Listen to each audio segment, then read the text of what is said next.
जय श्री कृष्णा। मेरी पसंद, मेरी सबसे जीवन का, शायद मुझे लगता है मेरी सबसे बड़ी कमजोरी है वो, क्योंकि स्वयं मेरे श्रीधर ने, स्वयं मेरे मधुसूदन ने उनको अपने मुकुट में विराजमान किया है, मोरपंख। एक संध्या नामक राक्षस हुआ था जो शिवजी से असीम शक्तियां पाकर भयंकर तरीके से सबके ऊपर अपना असुरी दाव दिखाने लगा था, और जिसकी गतिविधियों के कारण देवता तक हताश और पताश हो गए थे। परंतु सारे देवी देवताओं ने मोर पंख के अंदर वास किया और फिर उस असुर का वध हुआ। इसीलिए तब से मोर पंख सबसे ज्यादा पवित्र और शक्तिशाली माना जाने लगा। एक मोर ही है जो अपने पूरे जीवन के अंदर सहवास नहीं करता, मोर मोरनी के साथ शारीरिक संबंध स्थापित नहीं करता। एक मोर ही है जो सिर्फ अपने असुओं को निकालता है, मोरनी उसे पीती है और फिर वो गर्भवती हो जाती है। यानी कि एक पवित्रता, एक शुद्धता अगर देखी जाए तो मोर के अंदर अथाह की है। एक ऊर्जा का स्रोत जो मोर पंख में है वो कहीं नहीं। आपने देखा है मोर कितने खूबसूरत होते हैं अपने पंखों के साथ, और मोरनी के पास पंख नहीं होते। इसका भी अपना एक विशेष कारण है। एक नहीं, लाखों रोगों की दवा है। आर्थिक दिक्कत हो, घर में कलेश हो, घर में नकारात्मक ऊर्जा हो, बच्चों की दिक्कत हो, आपको किसी भी तरह की कोई भी ग्रहों से रिलेटेड दिक्कत हो, सबके लिए ये मोर पंख कारगर ही सिद्ध होता है। कितना शुद्ध, कितना पवित्र होगा कि अपने चरणों में नहीं, अपने सिर पर बसा लिया मेरे श्रीधर ने, जिन्हें मेरे बंसी वाले ने, जिन्हें अपने सिर पर स्थान दे दिया। तो सोचो, जो स्वयं इनके सिर पे विराजमान है उसके अंदर कितनी असीम शक्तियां होंगी। सोचने की बात है, थोड़ा सा धीर गंभीर होकर विचार करने की बात है। चलिए, बातें कम करती हूँ और काम ज़्यादा करती हूँ। बताती हूँ आपको कि मोर पंख के क्या और उपाय आप अपने जीवन में करें, जिससे आप, पहले बात कर रही हूँ, अगर आपके घर के अंदर वास्तु दोष है तो आप क्या करें। अगर आपके घर के अंदर वास्तु दोष है तो आप कम से कम 21 मोर पंख अपने घर के दक्षिण पूरब में लगा लीजिए। तो देखिएगा आपके घर से वास्तु दोष का जो नकारात्मक प्रभाव है वो खत्म हो जाएगा।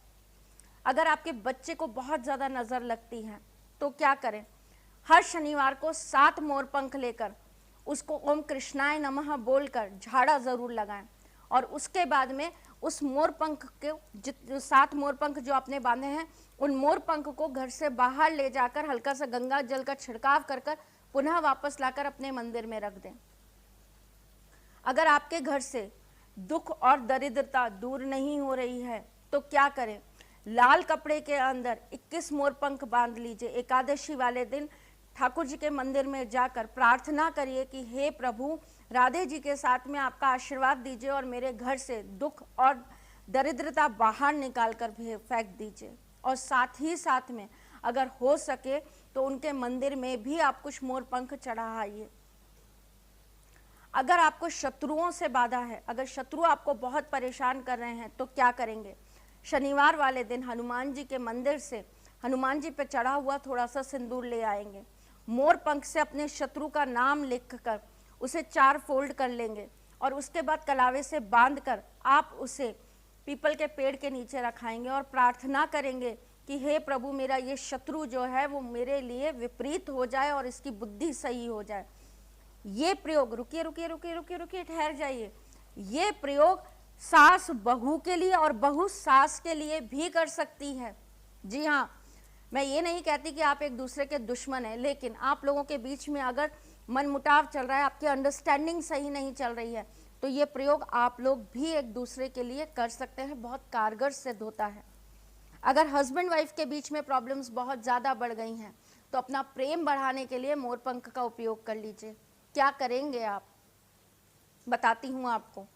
आप एक काम करिए, आप एक चुन्नी लीजिए, उसके अंदर मोर पंख बांध लीजिए, और उसके बाद में शुक्रवार से लेकर सोमवार तक उस चुन्नी को आप अपने सिरहाने के नीचे, यानी कि अपने तकिए के नीचे रखकर सो जाइए। सोमवार वाले दिन आप उस मोर पंख को बाहर निकालिए और आपके पति के पहने हुए किसी वस्त्र के अंदर लपेटकर उनकी कपड़े वाली अलमारी में रख दीजिए। कुछ दिनों बाद वही वस्त्र आप अपने पति को पहनने के लिए दीजिए, तो देखिएगा आप दोनों के बीच में जो डिस्टेंस होगा, आप दोनों के बीच में जो गैप बन रहा होगा, वो धीरे धीरे सही हो जाएगा। देखिए, किसी भी चीज़ को पॉजिटिविटी तक पहुंचने के लिए कुछ समय लगता है, इसलिए 1 दिन 2 दिन घंटे 2 घंटे में ये प्रयोग सिद्ध नहीं होते, इनको थोड़ा सा समय लगेगा करने में। छोटे छोटे उपाय होम्योपैथिक की तरह काम करते हैं, करिएगा, आपके जीवन में एक नया रंग भर जाएगा। जितने रंग मोर पंख के अंदर होते हैं, ठाकुर जी करे आपके जीवन में उतने ही रंग आ जाएं, आपके जीवन में उतने ही नए नित्य सुख आते रहें। बस यही मनोकामना अपने ठाकुर जी से करती हूँ। आपको अपने मुरली मनोहर के दर्शन कराए हैं मैंने। चलिए, बस आज के लिए इतना ही, फिर आऊँगी कुछ नया और कुछ अद्भुत लेकर। तब तक के लिए मुस्कुराते रहिएगा, खुश रहिएगा, अपने रिश्तों में मजबूती बना के रखिएगा। चैनल को सब्सक्राइब ज़रूर करके रखिएगा। चलती हूँ बच्चों, ख्याल रखिएगा। पर जाते जाते एक बात ज़रूर कहना चाहूँगी, आपके इस सारथी की एक सीख आपको ज़रूर देना चाहूँगी। कुछ भी करिए, अपने रिश्तों में कभी भी खटास मत आने दीजिए, और जिस वजह से खटास आ रही है उस वजह को ख़त्म कर कर एक नया नित नया कुछ ऐसा करिए जिससे आपके रिश्तों में मजबूती बढ़े, प्यार बढ़े। खास करके एक सास और बहू के रिश्ते में, ये एक ऐसा रिश्ता है जो माँ बेटी से भी बढ़कर हो सकता है अगर हम इसे बनाना चाहें तो।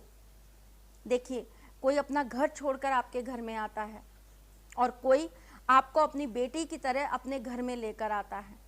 थोड़ी सी सोच, थोड़ी सी समझ, थोड़ी सी अंडरस्टैंडिंग मजबूत कर लीजिए।